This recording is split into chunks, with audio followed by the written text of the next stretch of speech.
కేంద్రంగా భీకర యుద్ధం కొనసాగే అవకాశం కనిపిస్తోంది. ఈ జలసంధి సెంటర్గానే వ్యూహ ప్రతివ్యూహాలు కొనసాగుతున్నాయి. హర్ముజ్పై పట్టు కోసం అమెరికా ప్రయత్నిస్తోంది. భారీగా మెరైన్ కమాండోలను దించుతోంది యుఎస్. హర్ముజ్లో పెద్ద ఎత్తున సీ మైన్లను అమర్చింది ఇరాన్. హర్ముజ్లో జరిగే రవాణాను అడ్డుకోవడం ద్వారా అమెరికాపై ఒత్తిడి పెంచాలన్నది ఇరాన్ వ్యూహంగా కనిపిస్తోంది. ఇప్పటికే యుఎస్పై తీవ్ర అసంతృప్తితో అరబ్ దేశాలున్నాయి. అటు యుఎస్లోనూ ట్రంప్ తీరుపై తీవ్ర వ్యతిరేకత కొనసాగుతుంది. యుద్ధాన్ని మధ్యలో వదిలేస్తే పరువు పోతుందనే భావనలో ఉంది అమెరికా. అందుకే హర్ముజ్ తన ఆధీనంలోకి తెచ్చుకునే ప్రయత్నం చేస్తోంది. హర్ముజ్ చేజిక్కితే ఇరాన్ ఓడినట్లే అన్నది అమెరికా స్కెచ్. కానీ యునైటెడ్ స్టేట్స్కు ఏమాత్రం అవకాశం ఇవ్వకుండా ఇరాన్ ముప్పు తిప్పలు పెడుతోంది. ప్రస్తుతం హర్ముజ్ వేదికగానే ఈ యుద్ధ వాతావరణం అంతా కూడా ఆసక్తికరంగా మారబోతుంది. ప్రస్తుతం ప్రపంచం మొత్తం ఒకే ఒక్క జలసంధి వైపు చూస్తుంది. అదే హర్ముజ్. స్ట్రైట్ ఆఫ్ హర్ముజ్గా పిలిచే ఇది ఇరాన్ తన పట్టు బిగిస్తుంటే అటు అమెరికా గగనతల దాడులతో విరుచుకుపడుతోంది. యుద్ధం దాదాపు 3వ వారానికి చేరుకుంది. పరిస్థితి మరింత భీకరంగా మారింది. అమెరికా సైన్యం ఉన్న విమానాన్ని ఇరాక్లో కూల్చివేశారు. 6 అమెరికన్ సైనికులు చనిపోయారు. ఇరాన్పై బాంబుల వర్షం కురుస్తుంది. ఈ నేపథ్యంలో ట్రంప్ మిత్ర దేశాలపై చెలరేగిపోయారు. హర్ముజ్ను కాపాడుకుందాం, కలిసి రండంటూ మిత్ర దేశాలకు విజ్ఞప్తి చేస్తున్నారు. ప్రపంచ చమురు రవాణాకు గుండెకాయ వంటి హర్ముజ్ జలసంధిని ఇరాన్ అడ్డుపెట్టుకోవడంతో అమెరికా అధ్యక్షుడు డొనాల్డ్ ట్రంప్ తీవ్రంగా స్పందిస్తున్నారు. గల్ఫ్ చమురుపై ఆధారపడే దేశాలన్నీ కూడా కలిసి వచ్చి హర్ముజ్ను తెరిపించేందుకు సహకరించాలంటూ ట్రంప్ కోరుతున్నారు. ఇప్పటికే చాలాసార్లు ఈ విషయం చెప్పానని, తన మాట వినాలంటూ పిలుపునిస్తున్నారు. ఇరాన్ క్షిపణి డ్రోన్ తయారీ కేంద్రాలను అమెరికా ఇప్పటికే ధ్వంసం చేసిందని, మరో 2 రోజుల్లో వాటిని పూర్తిగా నామరూపాలు చేస్తామంటూ హెచ్చరిస్తున్నారు. ప్రస్తుత యుద్ధతంత్రమంతా హర్ముజ్ జలసంధి చుట్టూ తిరుగుతూ ఉంది. చమురు రవాణాకు అత్యంత కీలకమైన హర్ముజ్ జలసంధిలో ఆటంకాలు సృష్టించడం ద్వారా ప్రపంచ దేశాలను ఆర్థికంగా ఇబ్బంది పెట్టాలన్నది ఇరాన్ ప్రధాన ఎత్తుగడ కాగా, దానికి ప్రతిగా ఇరాన్ డ్రోన్ క్షిపణి తయారు కేంద్రాలను పూర్తిగా ధ్వంసం చేసి వారిని నిరాయుధులను చేయాలంటూ అమెరికా వ్యూహరచన చేస్తోంది. ఓవైపు హర్ముజ్ మార్గంలో ఇరాన్ సృష్టిస్తున్న ఆటంకాలు యుద్ధాన్ని క్లిష్టతరం చేస్తుంటే, మరోవైపు గ్లోబల్ మార్కెట్లో చమురు ధరలు ఆకాశాన్ని తాకుతున్నాయి.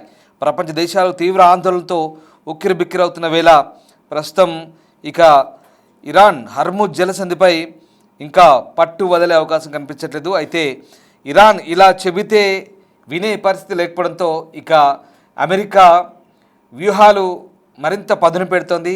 ఏకంగా అమెరికా మెరైన్ కమాండోలు, నేవీ సీల్స్ అత్యంత కట్టుదిట్టమైనటువంటి ఆపరేషన్లు నిర్వహించే బెటాలియన్గా పేరున్న నేవీ సీల్స్ అంటే వాస్తవానికి సీ, ఎర్త్, అలాగే తర్వాత గగనతలంలో, ఆకాశంలో, గగనతలంలో, భూతలంలో, అలాగే సముద్రంలో, ఈ 3 చోట్ల దాడులు చేయగల సత్తా ఉన్నటువంటి నేవీ సీల్స్ ఎవరైతే ఉన్నారో సో వారిని రంగంలోకి దించేందుకు ప్రయత్నాలు చేస్తున్నట్టుగా తెలుస్తుంది. 2500 మంది ఈ మెరైన్ కమాండోలు ప్రస్తుతం సౌత్ కొరియా వైపు నుంచి ఇటు హర్ముజ్ స్ట్రైట్ వైపు ప్రయాణం చేస్తున్నట్టుగా తెలుస్తుంది. వీళ్ళందరినీ కూడా మోహరించడం ద్వారా అమెరికా తన యుద్ధ వ్యూహానికి పదును పెడుతుంది. వాస్తవానికి ఈ మెరైన్ కమాండోస్ ఎవరైతే ఉన్నారో వీళ్లకు అత్యంత పటిష్టమైన వింగ్గా చెప్తారు. అమెరికాలోనే అత్యంత శక్తివంతమైన నావికా దళం ఇది ప్రపంచంలోనే. వీళ్లకు డెస్ట్రాయర్ క్యారియర్స్ ఉంటాయి, యుద్ధ వాహక నౌకలు ఉంటాయి. వాటిపై వందల సంఖ్యలో యుద్ధ వాహక నౌకలు మోహరించుంటాయి. దాదాపుగా 200లకు పైగా ఈ వాహక నౌకలు కలిగి ఉన్న అమెరికన్ నేవీ చాలా పటిష్టమైనదిగా చెప్తారు. సో ఆ నేవీకి చెందిన సుశిక్షితులైనటువంటి కమాండోలు ఇప్పుడు రంగంలోకి దిగే అవకాశం కనిపిస్తోంది.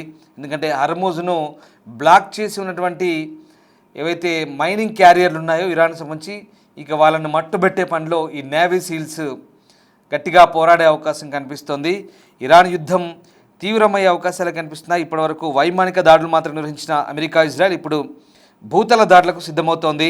ఈ నేపథ్యంలో అమెరికా తన శక్తివంతమైన యుద్ధ నౌక యుఎస్ఎస్ ట్రిపోలిని కూడా రంగంలోకి దించింది. దీనికి తోడు 2500 మంది మెరైన్ కమాండోలు, అలాగే F-35B స్టెల్త్ ఫైటర్ జెట్ల పరంపర ఇప్పుడు ఇరాన్ వైపు దాడులకు మల్లుతోంది.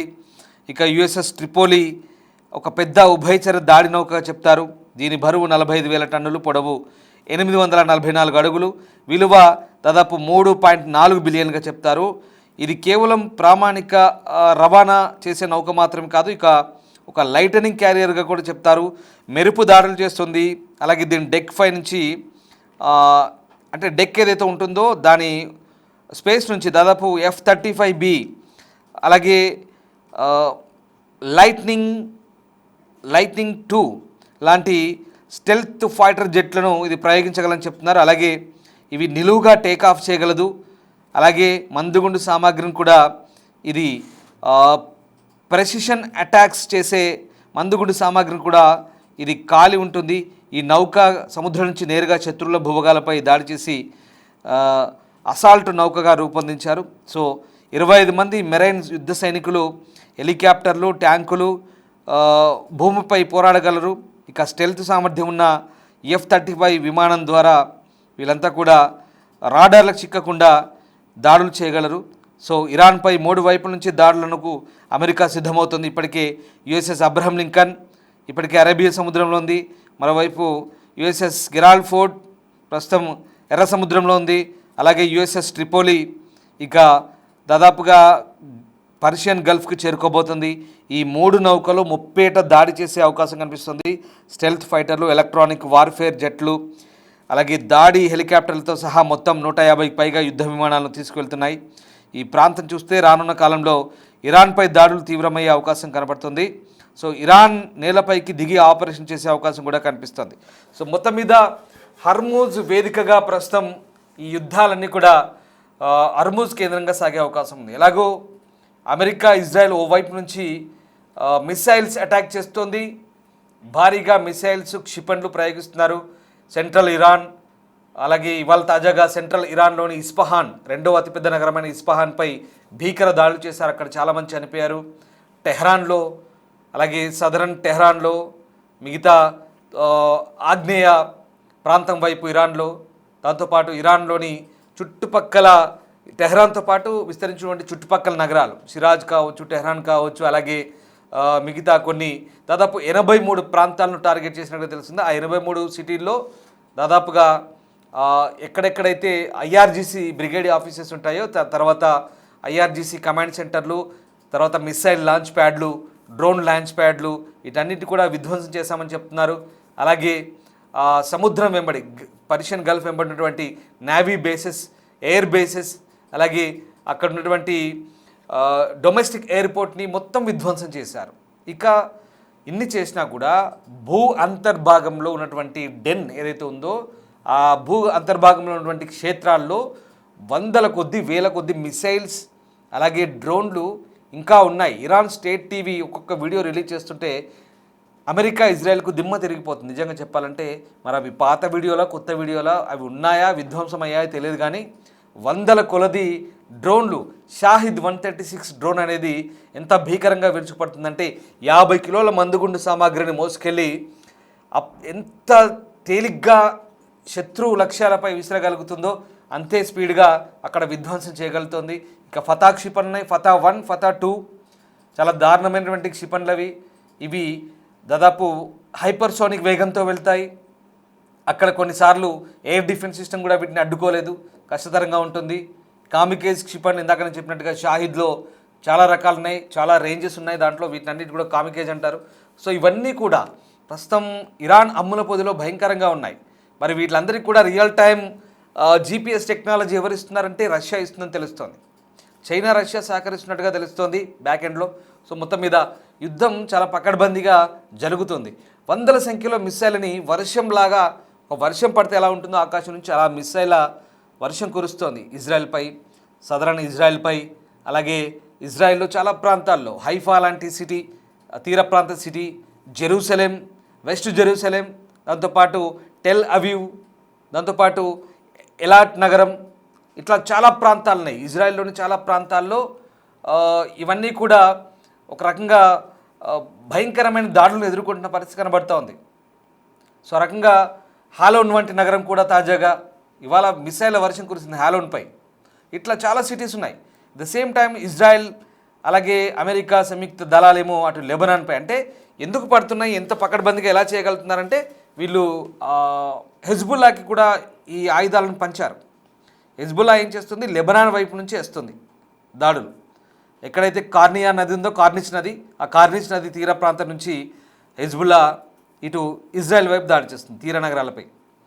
సో అక్కడ ఏం జరుగుతుందంటే ఇక్కడ యుద్ధంలో సంబంధం లేని లెబనాన్ దేశం అనవసరంగా యుద్ధంలో ఇరుక్కుంది హెజ్బుల్లా వల్ల. ఇప్పుడు ఆ లెబనాన్ ప్రభుత్వం అదే మొత్తుకుంటుంది, ఏమాత్రం సంబంధం లేని తమ దేశం యుద్ధంలోకి అనివార్యంగా దిగినట్లు అవుతుంది. సో ఇది ఘోర తప్పిదం అంటూ వాళ్ళ ప్రభుత్వం తలలు పట్టుకుంటుంది. ఎందుకు కారణం? హెజ్బుల్లా మిలిటెంట్లు, ఇరాన్ పెంచి పోషిస్తున్న హెజ్బుల్లా మిలిటెంట్లు లెబనాన్లో ఉన్నారు. ఇరాన్ పెంచి పోషిస్తున్న హమాస్ మిలిటెంట్లు గాజాలో ఉన్నారు, వాళ్ళంతా కూడా మట్టుబెట్టబడ్డారు. ఇరాన్ పెంచి పోషిస్తున్న షియా మిలిషియా గ్రూపులు ఇరాక్లో ఉన్నాయి, వాళ్ళు కూడా ఇప్పుడు ఇటు ఇజ్రాయెల్ వైపు దాడి చేస్తున్నారు. ఇరాన్ పెంచి పోషిస్తున్న హౌతీ ఎర్ర సముద్రపు దొంగలు అక్కడ యెమెన్ వైపు కాసుకొని కూర్చున్నారు. ఇరాన్ పోషిస్తున్న ఇతర సిరియాలో ఉన్నటువంటి గ్రూపులు, మిలిషియా గ్రూపులు, అక్కడ వాళ్ళందరినీ కూడా అమెరికా మట్టుబెట్టింది.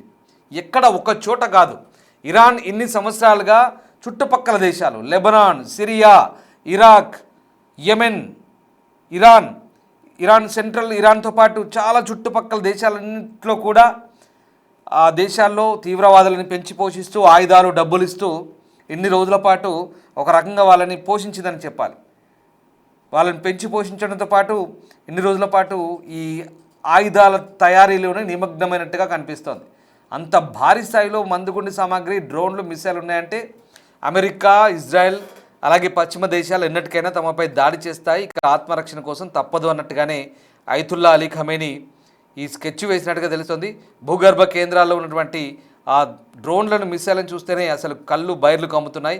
అంత సంఖ్యలో అంత భారీగా ఈ విధ్వంసానికి గురి చేసే ఈ క్షిపణులు, డ్రోన్లు ఉన్నాయంటే అర్థం చేసుకోవచ్చు. అసలు యుద్ధం నిజంగా బహుశా ఇది ఇంకా ఎన్ని రోజుల పాటు జరుగుతుందో చెప్పలేని పరిస్థితి.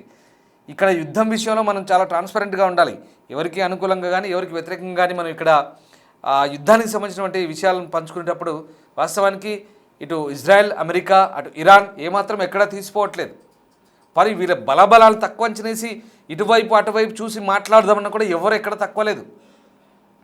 ఎవ్వరూ ఎక్కడ ఆధిపత్యాన్ని ఇంతవరకు ప్రస్ఫుటంగా కనిపించట్లేదు. ఇరాన్ ఆధిపత్యం కూడా ఎక్కడ తగ్గట్లేదు, బ్రహ్మాండంగా అటాక్ చేస్తుంది ఇరాన్. గల్ఫ్ దేశాలతో పాటు ఆ షాహిద్ 136 డ్రోన్లు అయితే గడగడలాడిస్తున్నాయి. గల్ఫ్ దేశాలతో పాటు ఇటు ఇజ్రాయెల్ని కూడా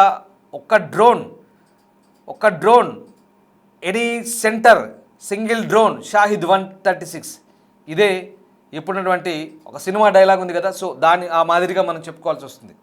సో ఆ రకంగా షాహిద్ 136 అనేది బెంబేలెత్తిస్తోంది. ఇరాన్ వైపు నుంచి ఆ రకంగా ఈ మిసైళ్ళు, ఈ గైడెడ్ క్షిపణులు, డ్రోన్లు ఇవన్నీ కూడా భీకరమైన దాడులు చేస్తుంది. అమెరికా, ఇజ్రాయెల్ సంగతి చెప్పనక్కర్లేదు, భయంకరమైన దాడులతో మొత్తం ఇరాన్ అంతా కూడా పీల్చి పిప్పి చేస్తుంది. వాస్తవానికి పరిస్థితులు చాలా దారుణంగా ఉన్నాయి. మనం ఇక్కడ కూర్చొని యుద్ధం గురించి విశ్లేషణ కానీ లేదా యుద్ధ సమాచారాన్ని మీతో షేర్ చేసుకుంటున్నప్పుడు ఎంత భయంకరంగా ఉందంటే అక్కడ ఇజ్రాయెల్లో అదే పరిస్థితి, ఇక్కడ ఇరాన్లో అదే పరిస్థితి. వాళ్ళు చనిపోతున్నారు, వీళ్ళు చనిపోతున్నారు, అంతా విధ్వంసమే. సొంత మనుషుల్ని కళ్ళెదుట బాంబు దాడుల్లో కోల్పోయి అంతా ఇల్లు, కూడు గుడ్డ ఏది లేకుండా కట్టుబట్టలతో రోడ్ల మీద పడి గాయాల పాడై కొంతమంది చనిపోయి, కొంతమంది కాళ్ళు చేతులు కోల్పోయి, కొంతమంది పిల్లల్ని కోల్పోయి, కొంతమంది భార్యను తల్లిదండ్రులను కోల్పోయి, మొత్తం నిల్వ నీడ కోల్పోయి ఎంతమంది యుద్ధంలో నిజంగా చెప్పాలంటే ఇది పెద్ద అశాంతి, అల్లకల్లోలం. అందుకే యుద్ధాలు ఇప్పుడున్న సీజన్లో, ఇప్పుడున్న జనరేషన్కి ఏమాత్రం సూటబుల్ కావు. ప్రపంచవ్యాప్తంగా ఉన్నటువంటి విశ్లేషకులు అలాగే ప్రపంచవ్యాప్తంగా ఉన్నటువంటి కొన్ని దేశాల నుంచి వస్తున్నటువంటి అభిప్రాయాలు ఇవి. వాస్తవం ఇది. ఇప్పుడున్న పరిస్థితుల్లో యుద్ధాలు ఏమాత్రం సూట్ కావు. కానీ ఆయా దేశాల సార్వభౌమత్వాన్ని సవాలు చేసుకున్నప్పుడు ఇదిగో ఇలాంటి పరిస్థితులు వస్తాయి. దీనికి పరిస్థితులు రాకుండా దౌత్యపరమైన మార్గాలు, చర్చలే మంచిదనే వాదనకు ఎప్పుడు భారత్ కూడా కట్టుబడింది. కానీ మనకు కూడా ఒక పొరుగు దేశం ఉంది, శత్రు దేశం.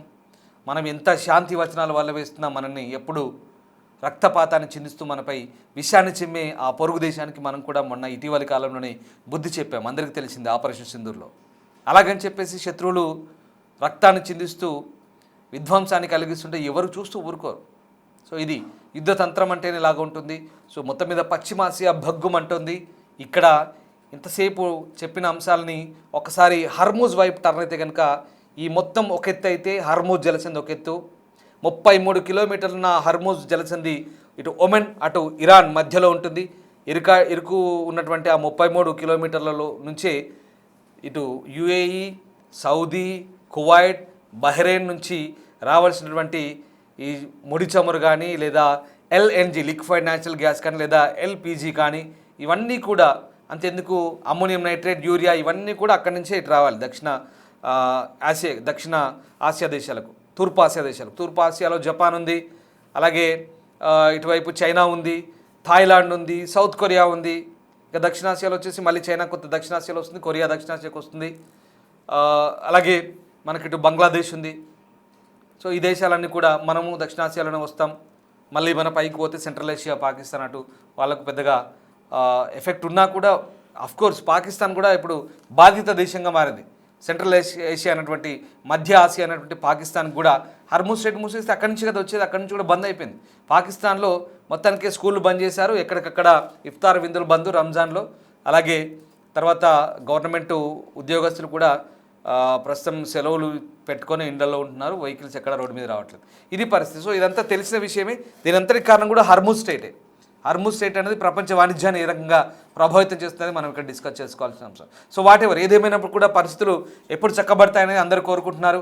ఈ పవిత్ర రంజాన్ మాసంలో ఈ యుద్ధం రావడం అయితే నిజంగా చాలా దురదృష్టకరంగానే భావించాలి. ప్రస్తుతం ఉన్నటువంటి పరిస్థితులు చక్కబడి శాంతి సామరస్యాలు వెలువరియాలని మనం అందరం కోరుకుందాం. Thank you very much.